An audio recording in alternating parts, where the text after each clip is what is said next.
Assalamualaikum warahmatullahi wabarakatuh. Saya Juwaini Muhtar. Pada kesempatan kali ini saya akan mempraktikkan bacaan Gharaibul Quran, gharib-gharib dalam Al-Quran. Yang pertama adalah saktah.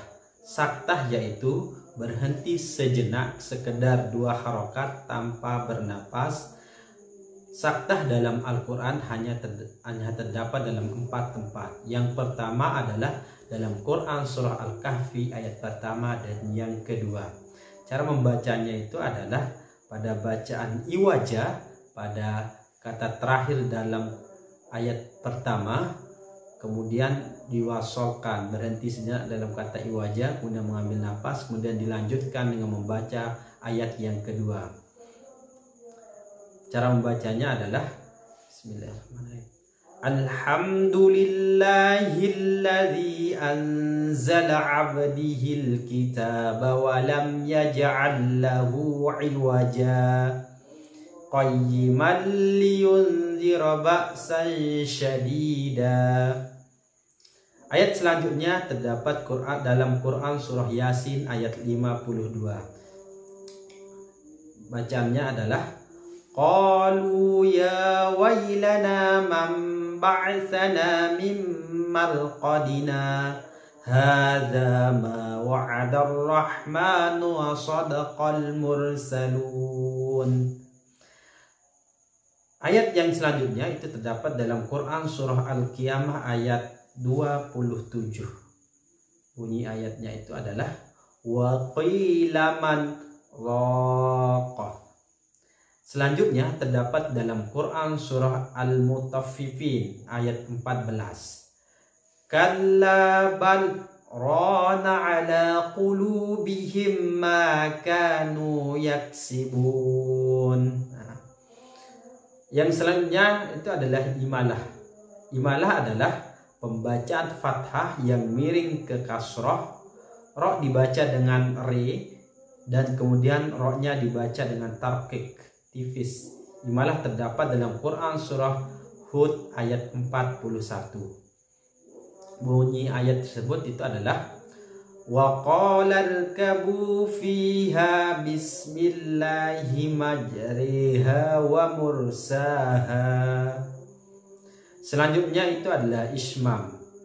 Ismam yaitu menampakkan dhammah yang terbuang dengan isyarat bibir. Ismam terdapat dalam Quran surah Yusuf ayat 11. Jadi dalam Quran surah Yusuf ayat 11 terdapat hukum bacaan ismam. Jadi ismam cara membacanya itu adalah dengan memonyongkan 2 bibir di tengah-tengah dengung sebagai isyarat bahwa mengisyaratkan bahwa kata la ta'manna berasal dari kata la ta'manuna. Jadi cara membacanya itu adalah ketika pada kata nun tasydid la ta'manna, jadi mulutnya dimonyongkan. La ta'manna, la ta'manna. Yang selanjutnya itu adalah tashil. Tashil yaitu membaca hamzah yang kedua dengan cara samar-samar antara hamzah dan alif. Adapun hamzah pertama tetap dibaca dengan jelas. Tashil dalam Al-Quran terdapat dalam Quran surah Al-Fussilat ayat 44. Cara membaca tashil dalam Quran surah Al-Fussilat ayat 44 yaitu laula fussilat ayatuhu a'jabat, laula fussilat ayatuhu a'jamiyun wa arabiyyun. Yang selanjutnya adalah naqal. Apa itu naqal? Naqal yaitu memindahkan harokat hamzah pada huruf sebelumnya. Naqal terdapat dalam Quran surah Al-Hujurat ayat 11. Cara membaca naqal adalah bi'salismul fusuqu ba'dal iman. Yang selanjutnya adalah bacaan badal.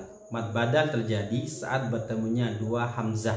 hamzah yang pertama berharokat dan hamzah yang kedua sukun. Contoh bacaannya terdapat dalam Quran surat Al-Ahqaf ayat 4.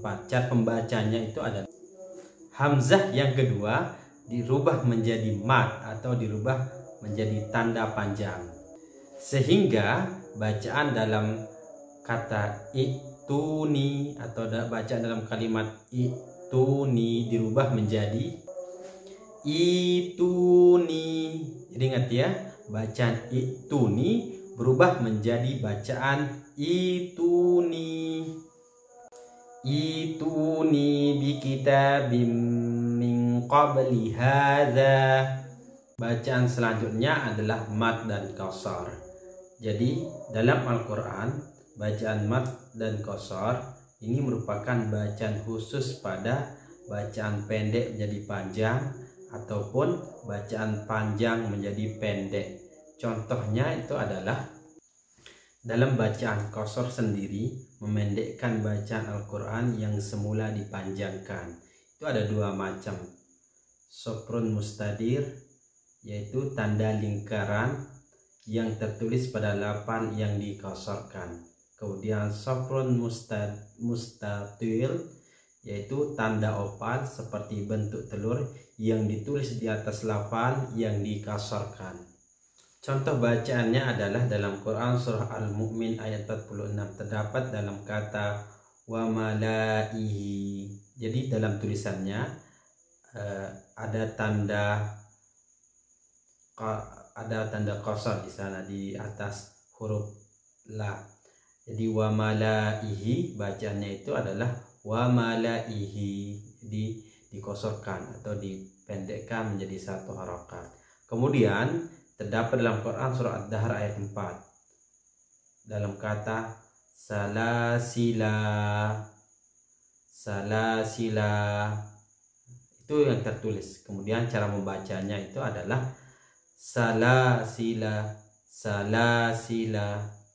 La yang pada bacaan la yang kedua yang seharusnya itu ada panjang, tapi karena dikosorkan kemudian menjadi satu harokat. Cara membacanya, bacaan selanjutnya adalah silah. Mad silah yaitu hu atau hi, huruf yang diapit huruf hidup, huruf yang berharokat. Jadi huruf hidup yang dimaksud itu adalah huruf yang berharokat, bisa hu, bisa hi. Jadi silah bisa berharokat kasrah, bisa berharokat fathah, atau bisa berharokat dhammah, bukan yang sukun atau yang tidak berharokat. Untuk silah sendiri itu ada terbagi menjadi dua, ada mad silah qasirah, mad silah tawilah. Untuk mad silah qasirah panjangnya itu ada dua harokat atau satu alif. Contoh bacaannya itu adalah hadhihi. Jadi dibaca dua harokat. Jadi jika ada yang berbaris kasrah kemudian berdiri, maka itu dibaca dua harokat. Jadi mad silah qasirah itu mad silah yang bertemu selain hamzah. Kemudian mad silah tawilah, mad silah tawilah itu adalah bertemu dengan hamzah. Kemudian cara membaca mad silah tawilah maksimal dibaca 5 harokat. Yang terakhir adalah bacaan fathah atau dhammahnya do.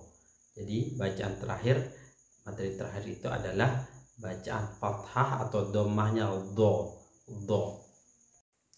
Jadi do boleh dibaca dengan 2 harokat. Jawazu qiraati bi ihda harokatain. Dalam Quran surah Rum ayat 54, do boleh dibaca fathah atau boleh dibaca dhammah, namun harus seragam. Contoh bacaannya itu adalah apabila berharokat fathah.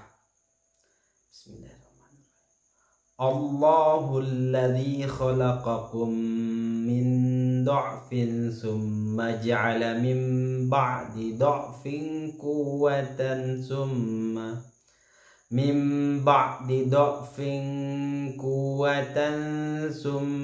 ja'ala min ba'di quwwatin dha'fan wa syaibatan yakhluqu ma yasha'u wa huwal alimul qadir.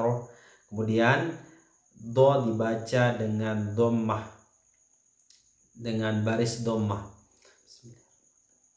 Allahul ladzi khalaqakum min du'fin summa ja'ala min ba'di du'fin quwwatan summa ja'ala min ba'di quwwatin du'fan wa syaibatan yakhluqu ma yasha'u wa huwal alimul qadir. Jadi itu bacaan do berdua harokat. Apabila dibaca harokat fathah maka semua huruf do dibaca harokat fathah. Tetapi apabila dibaca harokat dhammah maka semua huruf do dibaca menggunakan baris dhammah. Jadi itulah penjelasan mengenai tentang bacaan gharib dalam qiraah Imam Asyim riwayat Hafs. Terima kasih, mudah-mudahan bermanfaat. Assalamualaikum warahmatullahi wabarakatuh.